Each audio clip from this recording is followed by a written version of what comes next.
नमस्कार मेरे प्यारे बच्चों, स्वागत है आप सबका आपके ही YouTube channel fit for exam पर। तो जैसा कि हम लोग एक न्यू सेशन हम लोगों ने स्टार्ट किया था क्लास 12th का, और क्लास 12th में हम लोगों ने चैप्टर स्टार्ट किया था मैट्रिसेस।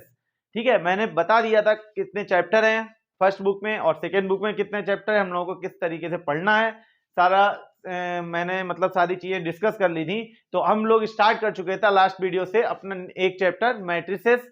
और जैसा कि मैंने बताया था मैट्रिसेस में हम लोग बात कर चुके थे टाइप्स ऑफ मैट्रिक्स की। क्लियर है बच्चों?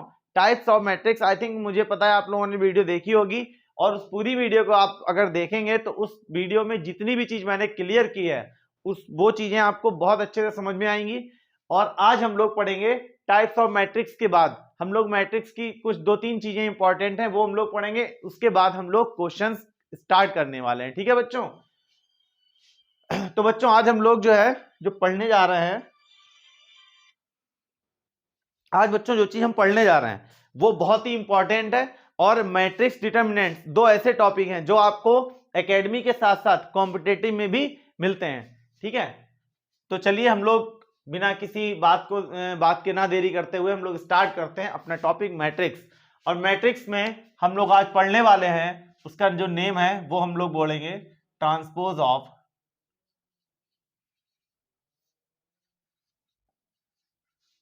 मैट्रिक्स। ठीक है, क्या पढ़ेंगे बच्चों? Transpose of matrix. Transpose of matrix क्या होता है?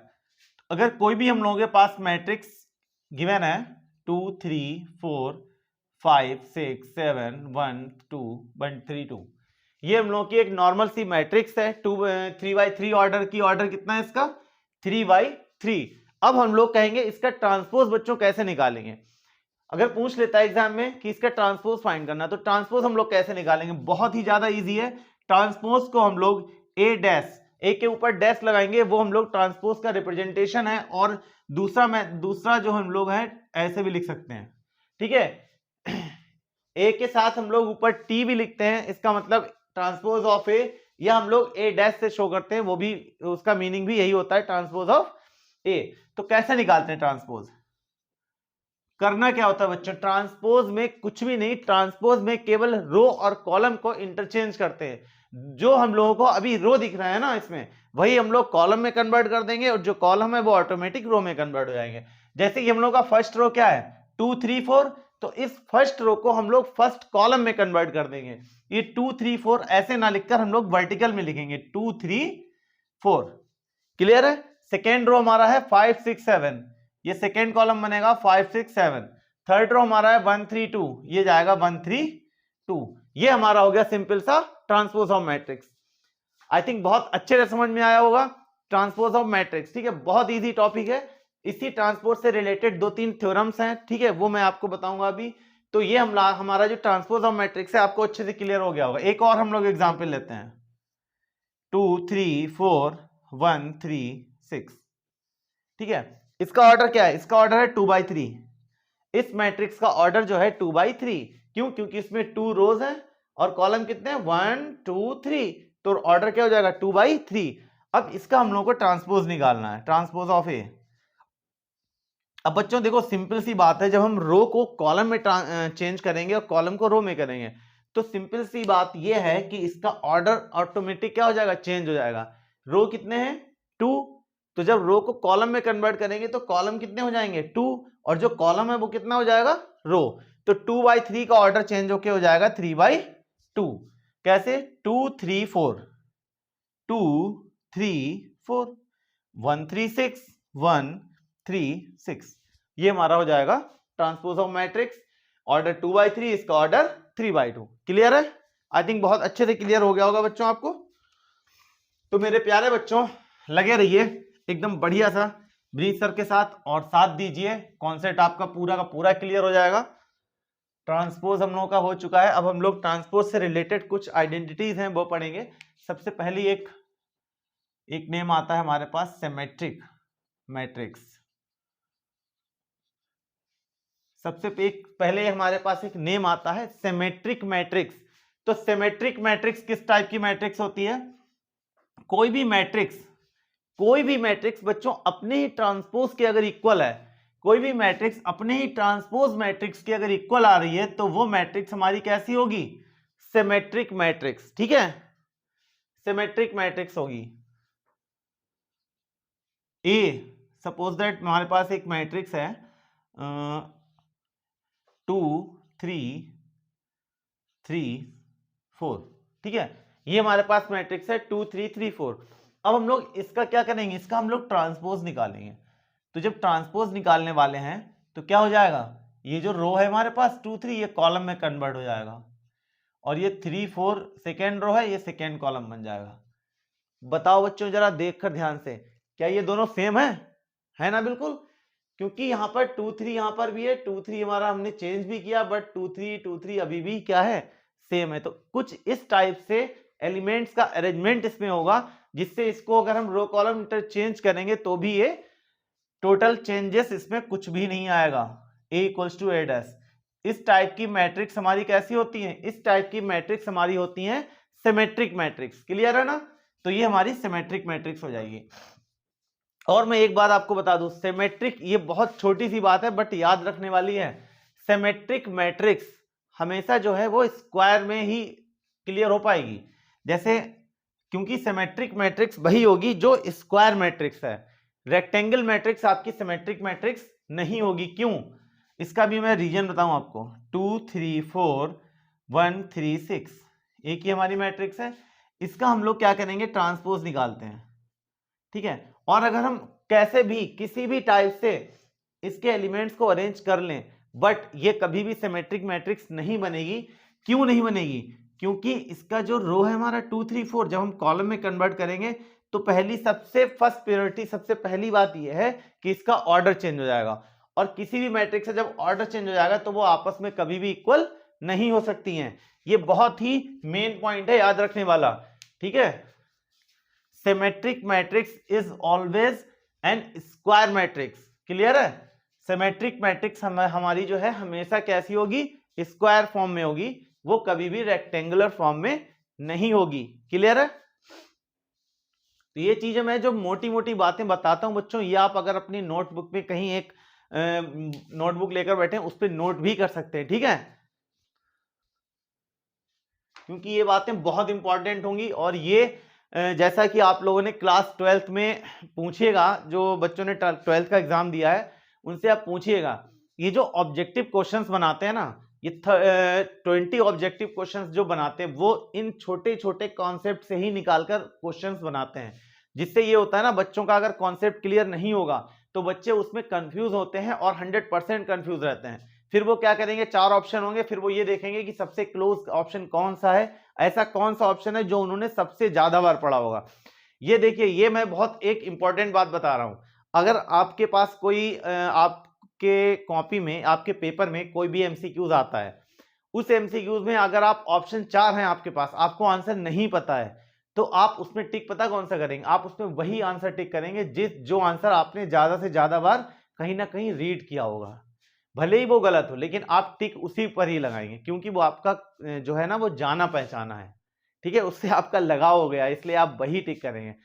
बट ऐसा हम लोगों को नहीं करना है, हम लोग को ये छोटे छोटे कॉन्सेप्ट हैं ये अपने माइंड में रखने हैं, चाहे आप कॉपी पे लिख दीजिए, कॉपी पे लिख लेंगे तो बहुत अच्छी बात है, क्योंकि आप आगे चल के अगर रिवीजन करेंगे तो आपको वो चीज रिमाइंड हो जाएगी। ठीक है ना, तो ये चीज हमको याद रखनी है। क्या याद रखना है, symmetric matrix is always an square form, square matrix. ठीक है, स्क्वायर फॉर्म में होगी। तो ये तो बात हो गई हमारी सिमेट्रिक मैट्रिक्स की। अब इसके बाद आता है स्क्यू सिमेट्रिक मैट्रिक्स। क्या आता है इसके बाद बच्चों, आता है स्क्यू सिमेट्रिक मैट्रिक्स। ठीक है, जैसा कि सिमेट्रिक मैट्रिक्स में मैंने बताया था, किसी भी मैट्रिक्स का ट्रांसपोज खुद के मैट्रिक्स के इक्वल होता है। ठीक है, किसी भी मैट्रिक्स का जो ट्रांसपोज है वो अपने मैट्रिक्स के इक्वल होगा। स्क्यू सिमेट्रिक मैट्रिक्स में क्या होगा, कोई भी मैट्रिक्स गिवन है तो उसका ट्रांसपोज जो है उसके निगेटिव मैट्रिक्स के इक्वल होगा। किसके इक्वल होगा, निगेटिव मैट्रिक्स के इक्वल होगा। ये प्रॉपर्टी है किसकी, स्क्यू सिमेट्रिक मैट्रिक्स की। तो इसमें जो अगर हम बात करें, एग्जाम्पल लें, तो इसमें हाँ, इसमें बच्चों एक और मैं पहले आपको एक छोटी सी बात बता दूं। जैसे हमने बात की थी सिमेट्रिक मैट्रिक्स की, तो चाहे सिमेट्रिक मैट्रिक्स हो चाहे स्क्यू सिमेट्रिक मैट्रिक्स हो, दोनों कंडीशन में मैट्रिक्स हमारी हमेशा जो है स्क्वायर मैट्रिक्स होगी, जिसमें रो और कॉलम इक्वल होंगे। ये तो एक बात हो गई।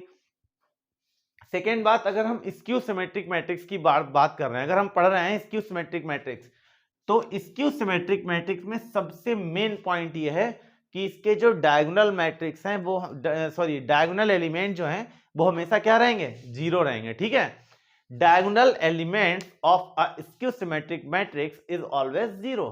क्लियर है? ठीक है, ये आप अपनी नोटबुक में लिख सकते हैं, the diagonal elements of the skew symmetric matrix are always zero. ये आपको ध्यान रखना पड़ेगा कि डायगोनल मैट्रिक्स हमारे जो है ना स्क्यू सिमेट्रिक मैट्रिक्स है हमेशा जीरो ही होंगे। क्लियर है ना? ये क्वेश्चन पूछ सकते हैं एमसीक्यूज में।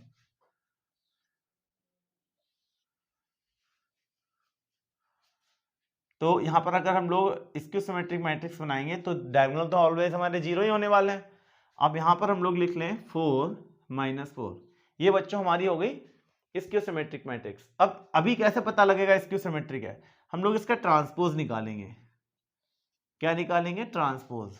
तो 0 4 को हम लोग यहां पर लिखेंगे 0 4। क्लियर है ना? और -4 0 को हम लोग लिखेंगे -4 0। ये हमारा हो गया। अब ये मैट्रिक्स जो हमारे पास आ गई है ये ट्रांसपोज है। अब यहां से हम लोग माइनस कॉमन लेंगे, इस मैट्रिक्स से माइनस कॉमन लेंगे। तो मैट्रिक्स में मैंने बताया किसी भी नंबर से मल्टीप्लाई या डिवाइड कुछ भी करते हैं वो सारे के सारे एलिमेंट से होता है। ठीक है, तो हम लोग अगर माइनस भी कॉमन ले रहे हैं तो ईच एलिमेंट, जितने भी एलिमेंट हैं सभी से हम लोग माइनस कॉमन लेने वाले हैं। बाहर माइनस आया तो जब बाहर माइनस कॉमन ले रहे हैं तो अंदर के सारे एलिमेंट के साइन चेंज हो जाएंगे। जीरो से तो कोई फर्क नहीं पड़ेगा, जीरो से जीरो रहेगा। निगेटिव है तो पॉजिटिव हो जाएगा, पॉजिटिव है निगेटिव हो जाएगा। बच्चों क्लियर है ना? अब ये मैट्रिक्स जो है हमारी कुछ जानी पहचानी लग रही है। कहां है भाई? ये रही मैट्रिक्स। ये क्या है? ए के इक्वल है ना, तो ये हमारा हो जाएगा ए। तो बच्चों यहां से हमको रिलेशन जो मिला है वो किस टाइप का रिलेशन है? ये जो रिलेशन है वो किसको फॉलो कर रहा है? Skew symmetric matrix. इसका मतलब जो ए मैट्रिक्स गिवन है वो किस टाइप की मैट्रिक्स है? Skew symmetric matrix. क्लियर है? आई थिंक टॉपिक आपको बहुत अच्छे से क्लियर हो गया होगा कि ट्रांसपोज ऑफ मैट्रिक्स क्या है, सिमेट्रिक मैट्रिक्स क्या है और स्क्यू सिमेट्रिक मैट्रिक्स क्या है। ठीक है,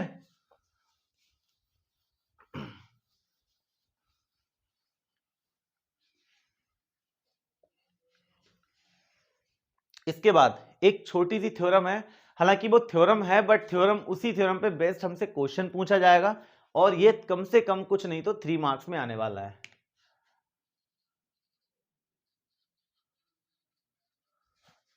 मार्कर बच्चों चेंज कर लें। Express a matrix A as the sum of express a matrix A as the sum of, क्या बात है भाई, इंक नहीं चल रही है अच्छे से। Express a matrix as the A as the sum of symmetric and skew symmetric matrix।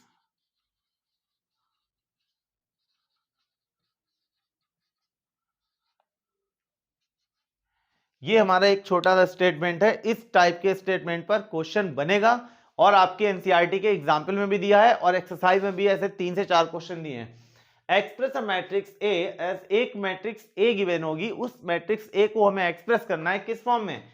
Some of symmetric and skew symmetric matrix की फॉर्म में। ठीक है, तो अगर हम लोग बात करें यहां पर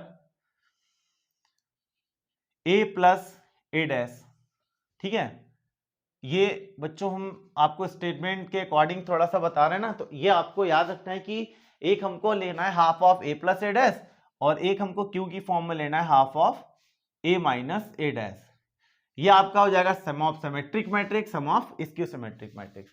जो मैट्रिक्स है उसका हम सम निकालेंगे सिमेट्रिक के साथ, ये रहेगा, और उसी का हम लोग सम निकालेंगे स्क्यू सिमेट्रिक के साथ, ये रहेगा। जब दोनों को, और हाफ पार्ट ये हाफ पार्ट ये, जब दोनों को ऐड करेंगे तो पूरा कंप्लीट पार्ट बनेगा और वो मिलकर कितना आना चाहिए बच्चों? P प्लस Q मिलकर हमारा क्या आना चाहिए? A। तो ये पूरा का पूरा एक प्रूवमेंट है बहुत अच्छा सा। ठीक है, कोई भी मैट्रिक्स गिवन हो, बस वो मैट्रिक्स कैसी होनी चाहिए, स्क्वायर मैट्रिक्स। तो उस मैट्रिक्स का sum of symmetric and sum of skew symmetric, ठीक है, दोनों का ऐड करने पर कितना आना चाहिए, ए। तो हम लोग एक मैट्रिक्स अपने पास से लेते हैं और इसको प्रूफ करते हैं। बाकी एग्जाम्पल में आप देखिएगा, आपको समझ में आएगा। एक हम लोग बच्चों क्वेश्चन लेते हैं, चलो हम लोग 3x3 का ले लेते हैं। ठीक है, 3 1 2 1 3 4 5 1 1। ठीक है, ये हमने एक मैट्रिक्स ली है ए। अब इसके बाद हम लोग को करना क्या है, इसका ट्रांसपोज निकालना है, सिंपल सा सेम स्टेटमेंट लेकर चलना है। ट्रांसपोज जब निकालेंगे तो हो जाएगा 3 1 2 है ना, 3 1 2 1 3 4 1 3 4 5 1 1 5 1 1। क्लियर है, ये आपको बहुत अच्छे से समझ में आ गया होगा इसको हमें कैसे करना है। तो ये ए हो गया, ये ए डैश हो गया। अब हम लोग क्या करेंगे, ए डैश हो गया, अब हम लोग पी निकालेंगे। पहले पी कितना है, हाफ ऑफ, डायरेक्ट बच्चों कर रहे हैं, ठीक है, क्योंकि हमको पता है हाफ ये हो गया ए प्लस ए डैश, मतलब इन दोनों का सम। और हमें एडिशन करना बहुत इजी से आता है, बहुत इजी मेथड है। 3 3 6 1 1 2 5 2 7 1 1 2 3 3 6 4 1 5 5 2 7 1 4 5 एंड 1 1 2। ठीक है, ये हमारा हो गया पी। क्यू की अगर मैं बात करूं बच्चों, तो क्यू हमारा हो जाएगा हाफ ऑफ, हाफ तो है, ठीक है, ए माइनस ए डैश, माइनस करना है। 3 - 3 0 1 - 1 0 2 - 5 -3 1 - 1 0 3 - 3 0 एंड 4 - 1 3 5 - 2 3 1 - 4 -3 एंड 1 - 1 0। ठीक है, ये हमारा हो गया पी और ये हो गया क्यू। ये बात अलग है, ये डायगोनल जीरो आ चुका है, हालांकि इससे हमें कोई मतलब नहीं है। ठीक है, अब दोनों को ऐड करना है। तो बच्चों P और Q को जब हम लोग ऐड करेंगे तो क्या बनेगा, ये देखो 1/2 दोनों में है तो कॉमन रहेगा हमारा 1/2। ऐड करेंगे 6 आ जाएगा, यहाँ पर 2 आ जाएगा, ये आ जाएगा 7 - 3 4 2 आएगा, यहाँ पर 6 आएगा, और ये 5 3 8 बनेगा, ये 7 3 10 बनेगा, ये 5 में से 3 आएगा 2 और यहाँ पे 2। ये बच्चों आया हमारा P plus Q, half of this. तो अब हम लोग P प्लस क्यू निकालेंगे। हाफ का मतलब क्या है, हम लोग 2 से डिवाइड करेंगे ईच एलिमेंट को। तो यहाँ पे आ जाएगा 3 1 2 1 3 4 एंड 5 1 1। ठीक है, देखिए जरा ध्यान देना बच्चों, यहाँ पर ये P प्लस क्यू है, ये हमारा ए है। देखो सेम मैच हो रहा है, नहीं हो रहा है, हो रहा है ना।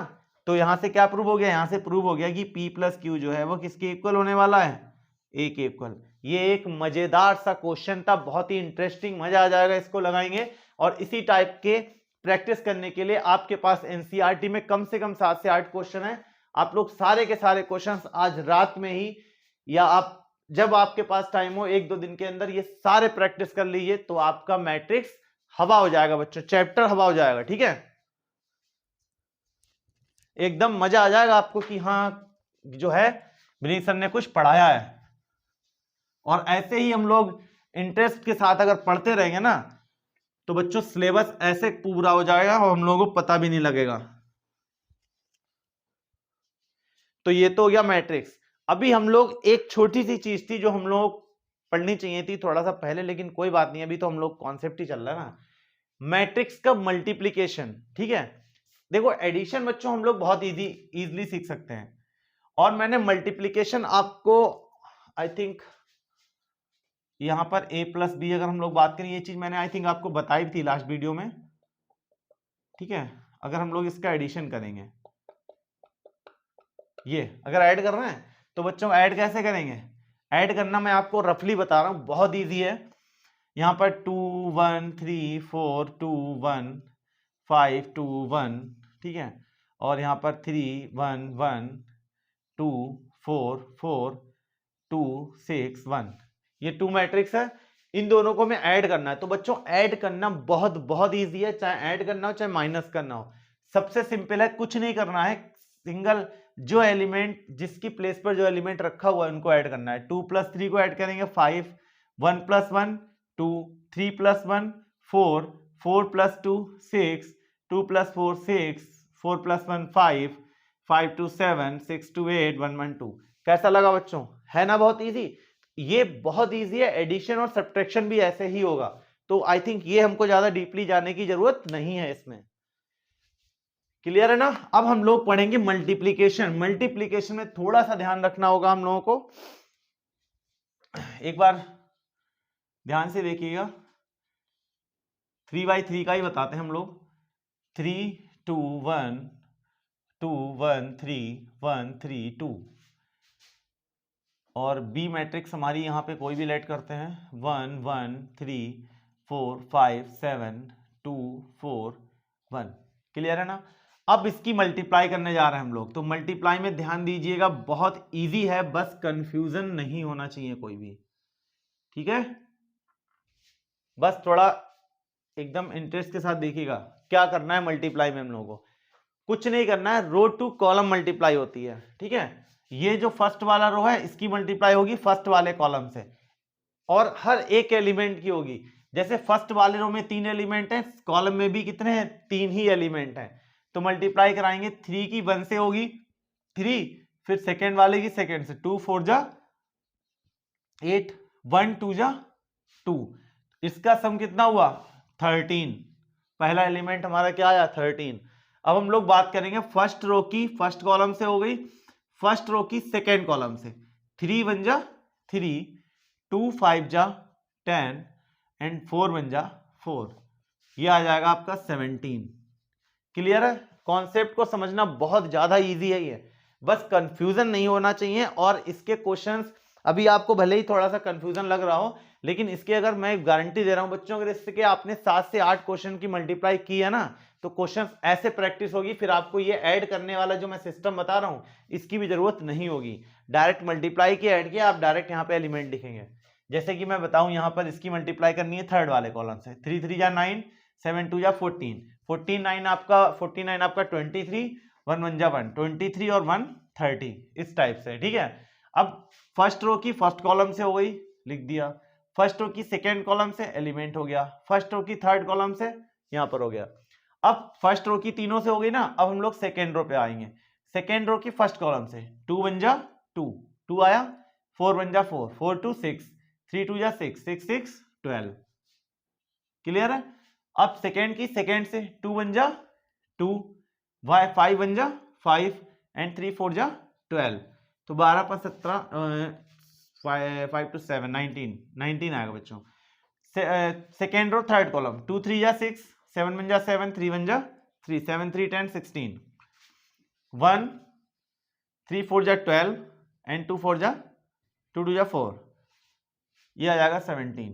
ठीक है? सेकेंड से करेंगे तो थर्ड रो की जब सेकेंड से करेंगे 1 1 जा 1, 5 3 जा 15, 1 16, 16 और 8 24। Last third row third column, तो यहां पर आएगा थर्ड रो थर्ड कॉलम का मतलब है A33, और A33 यहीं पर होता है ना।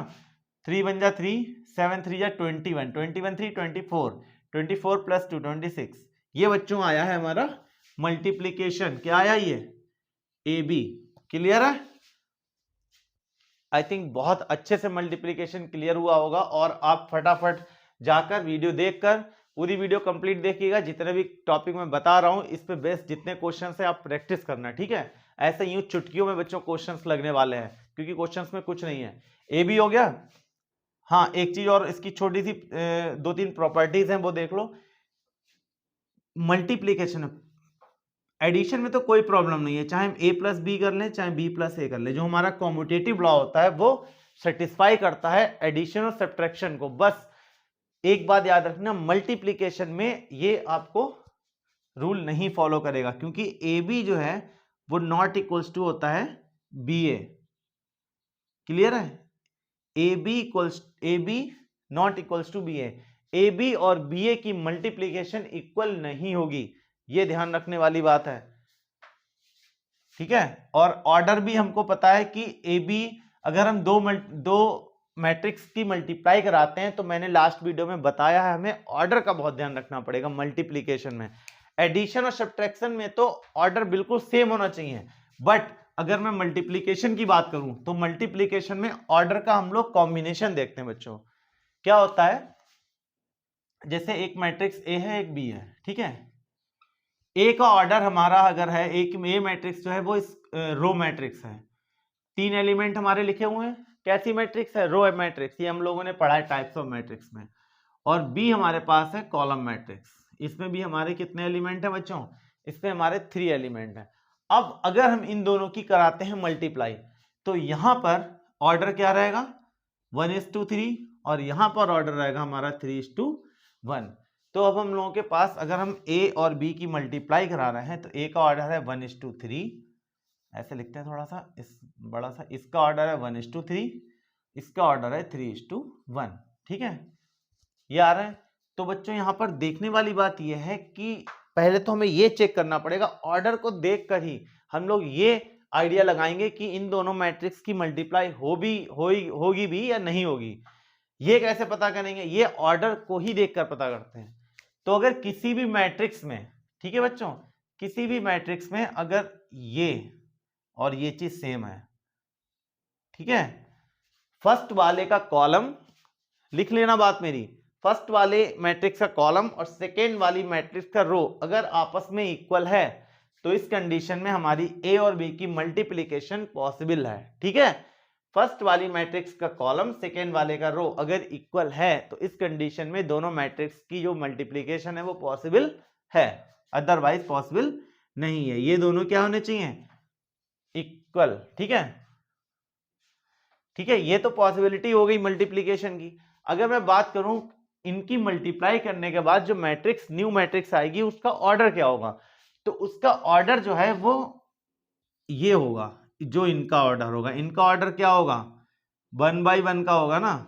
इन दोनों का अगर इन ऑर्डर के अकॉर्डिंग हम देखें, तो इसका रो और इसका कॉलम मिला के एक नया ऑर्डर क्या बनाएंगे 1/1, तो इन दोनों की मल्टीप्लिकेशन का ऑर्डर क्या होगा 1/1। इसी टाइप से हम लोग दो मैट्रिक्स लेते हैं, इस मैट्रिक्स का ऑर्डर है, इसका ऑर्डर है 3/2 और इसका ऑर्डर है 2/3, ठीक है। ये दोनों रेक्टेंगुलर मैट्रिक्स हैं, 3/2 ऑर्डर, 2/3। अब इन दोनों की मल्टीप्लाई होगी या नहीं होगी, तो भाई होगी। क्यों होगी, क्योंकि इसमें ये दोनों चीजें सेम हैं, ये दोनों सेम है, तो इसकी मल्टीप्लिकेशन पॉसिबल है, मल्टीप्लिकेशन पॉसिबल है। और जो मल्टीप्लिकेशन पॉसिबल है, ठीक है, अब इस मल्टीप्लाई करने के बाद मैट्रिक्स का ऑर्डर क्या होगा, तो ऑर्डर होगा 3/3 का। क्या ऑर्डर होगा 3/3 का। तो ये कॉन्सेप्ट आपको अपने माइंड में सेट कर लेना है, चाहे आप कॉपी पे इस तरीके से बना लें कि कोई भी टू मैट्रिक्स की अगर हम एनी टू मैट्रिक्स की अगर मल्टीप्लिकेशन करते हैं, तो सबसे पहले चेक करेंगे कि मल्टीप्लाई होगी या नहीं होगी। उसके लिए हम लोग क्या देखेंगे, उसके लिए हम लोग इसका कॉलम इसका रो देखेंगे, इक्वल है, अगर इक्वल है तो पॉसिबिलिटी है, अदरवाइज नहीं है। दूसरी चीज ये देखेंगे कि जो मल्टीप्लिक, चलो पॉसिबिलिटी है, क्लियर है, पॉसिबल है, उसके बाद हम लोग ये चेक करेंगे कि भाई जो रिजल्ट आएगा मैट्रिक्स का वो किस ऑर्डर की होगी, तो वो उसका ऑर्डर हो जाएगा इसका रो और इसका कॉलम, मतलब 3/3। Is that clear. Next topic बच्चों हमारा है, हाँ, अगर स्क्वायर मैट्रिक्स है फिर तो हमें देखना ही नहीं है, क्योंकि स्क्वायर मैट्रिक्स, ठीक है, ऑलवेज तुम्हारा जो है पॉसिबल रहेगा कि वो क्या कहते हैं मल्टीप्लिकेशन उसका हो जाएगा। स्क्वायर मैट्रिक्स अगर है तो वो तो पॉसिबल होंगी ही होंगी, ठीक है, उसमें कुछ चेक नहीं करना है। तो ये हमारा हो जाएगा, ये हमारा मैट्रिक्स का आई थिंक मेन टॉपिक सारे हो गए हैं, ठीक है। तो अब बच्चों चलो अब हम ऐसा करते हैं, आज हमारे कॉन्सेप्ट क्लियर हो गए। अब नेक्स्ट वीडियो में हम लोग क्या करेंगे, नेक्स्ट वीडियो में हम लोग क्वेश्चंस लेकर आएंगे और क्वेश्चंस कैसे सॉल्व करते हैं, ठीक है। तो बच्चों एग्जाम्पल आप लोग ट्राई करिएगा, एक्सरसाइज के जो क्वेश्चंस हैं, हालांकि एग्जाम्पल जो इंपॉर्टेंट होने वाले हैं तो वो तो हम सॉल्व करा ही देंगे बिना गैप से, वरना एक्सरसाइज का एक एक क्वेश्चन, भले ही वो कितना ईजी क्वेश्चन हो, मैं एक एक क्वेश्चन वीडियो में सॉल्व करवाऊंगा आपको, और आप एक प्रॉपर नोट्स बनाइए बच्चों स्टार्टिंग से, जिससे आपको एग्जाम टाइम में बहुत ज्यादा वो हेल्पफुल होंगे, ठीक है। तो चलिए आज हम लोग इतना ही रखते हैं, आज हम लोगों का कॉन्सेप्ट मैट्रिक्स का क्लियर हो गया, अब हम लोगों के केवल क्वेश्चंस बचे हैं। तो नेक्स्ट वीडियो में हम लोग क्वेश्चंस पढ़ेंगे, तब तक के लिए बच्चों बने रहिए वीडियो पे और शेयर कीजिए अच्छे से, ठीक है, पढ़िए मेहनत से, एंजॉय भी कीजिए। तब तक के लिए बच्चों मिलते हैं नेक्स्ट वीडियो में, बाय बच्चों।